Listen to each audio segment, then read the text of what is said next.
የጻፈች ልጅ እቺ ናት። አዎ ዘንጣለች ማሻአላ።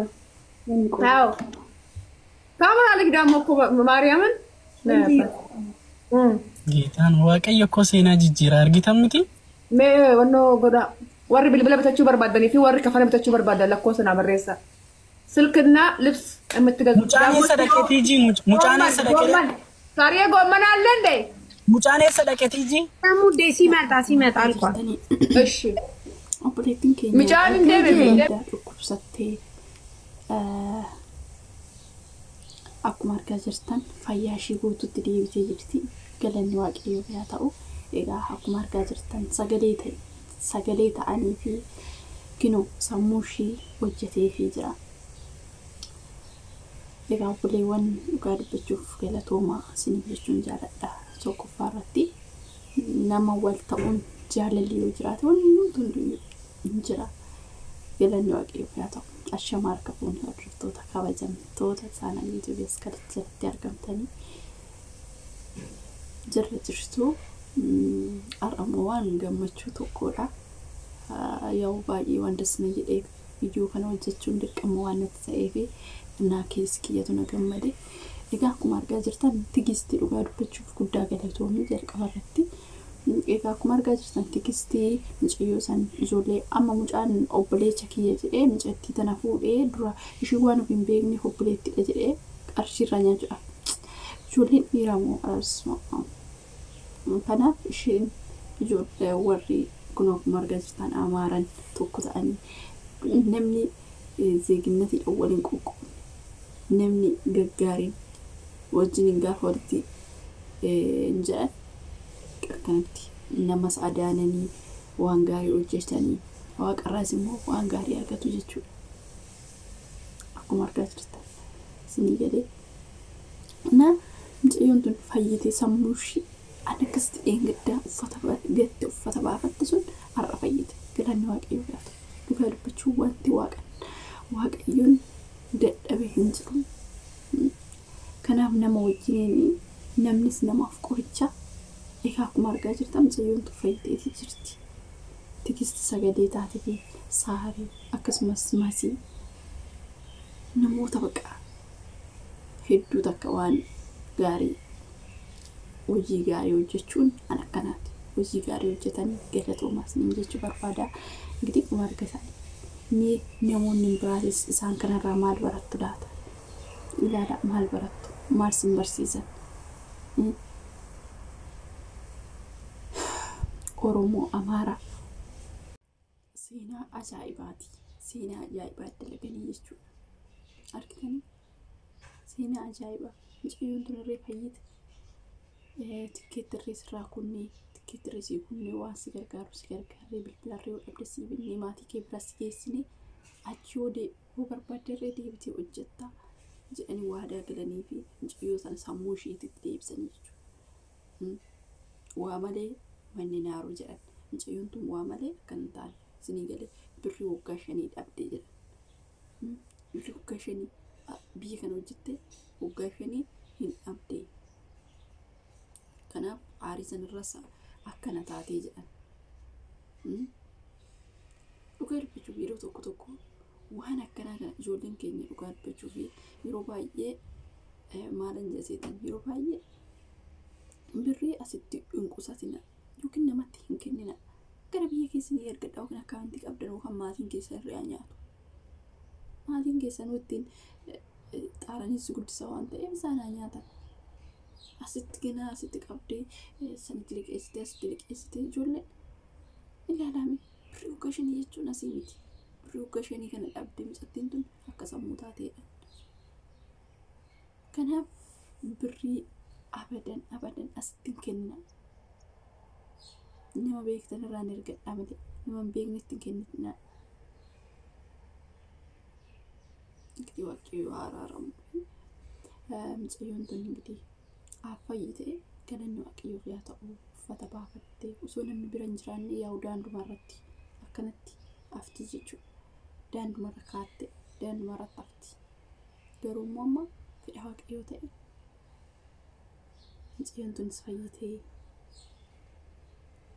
uummannis galata argate. argitanii Oromoodha jedhaniitu biraana. Kanaafiyyuu kanarraa baradhaa waan barattan kanarraa baradhaa. Ati Oromoo ati Amaaraa ati Tigree ምናምን dhiisatoo tokko ta'atoo biyya ormaa keessatti wal guddisuu yaala. Walinaafurra wal guddisuu tasaala. Waliif yaada lammiin tokko Itoophiyaa sira taatanii waliif yaada.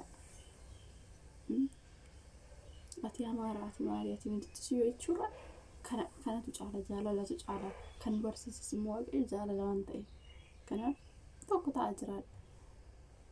Abadan ani galanni waaqayyoof yaa ta'u guyyaa takka ani Oromoodha ani maaliif jedhee ofii makii afuyyoo ofiin jedhee beeku. Ijoolleen akkana jettanii namoota miskiina eenyu jettu malee ofii keessanii bakka rakkoo teessanii ani Oromoodha ani Amaaraadha Mintiyoodha jettanii uummata miskiina wal dhabsiisaa jirtu malee waan takka waan faayidaa qabu. Kanaaf maal jechuu barbaadetanii ijoolleen biyya hambaa jirtan hundumti keessaniyyuu kanaan booda Oromoo Amaaraa Mintiyo jechuu dhiistanii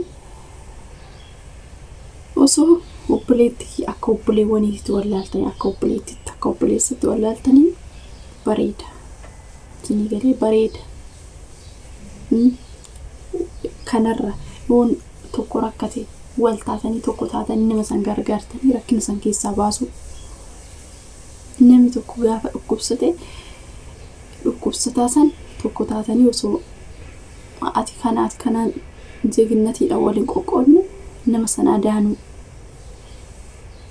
Kana waan gaarii waan irri namarraa jaallatudha.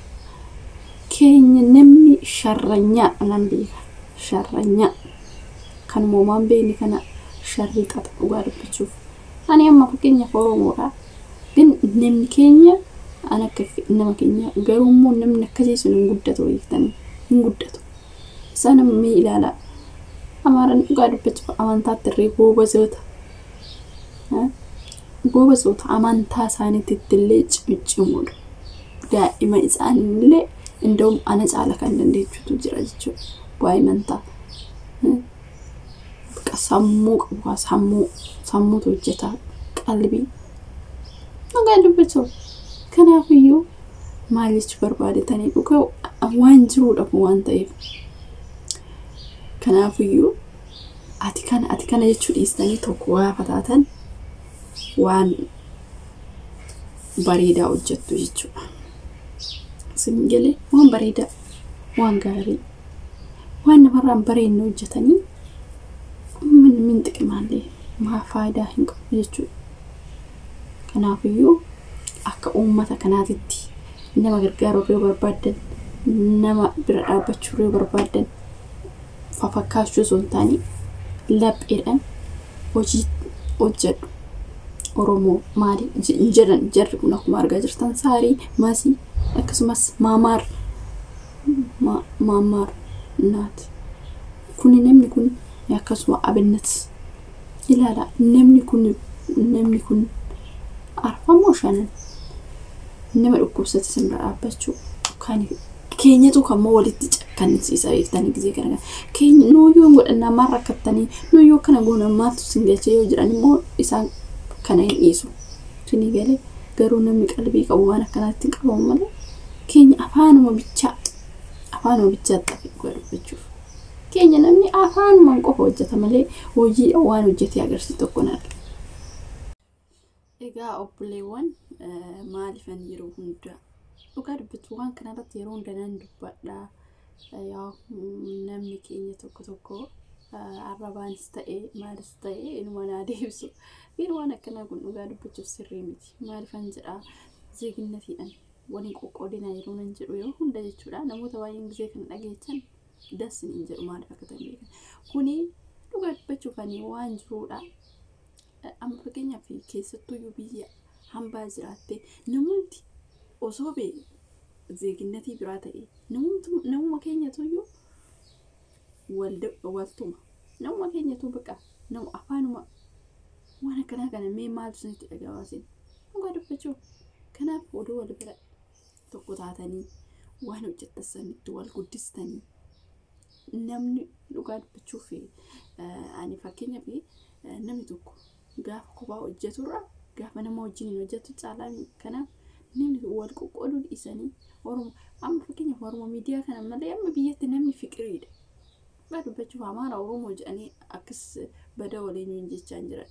Akkasuma warra kinoo xiqqoo sammuun isaanii sirriin hojjenni kana ta'e malee fiqiriidha jechuudha namni. Warri miidiyaa kanatu Amaara Oromoodha akkuma asirraa miidiyaa irraa argitanii iyyaa oolan kana namni biraas isaan jalatti argee akkas of gochuu barbaada malee namni biyyatti hojjumaan jiraataa jiru. Kanaaf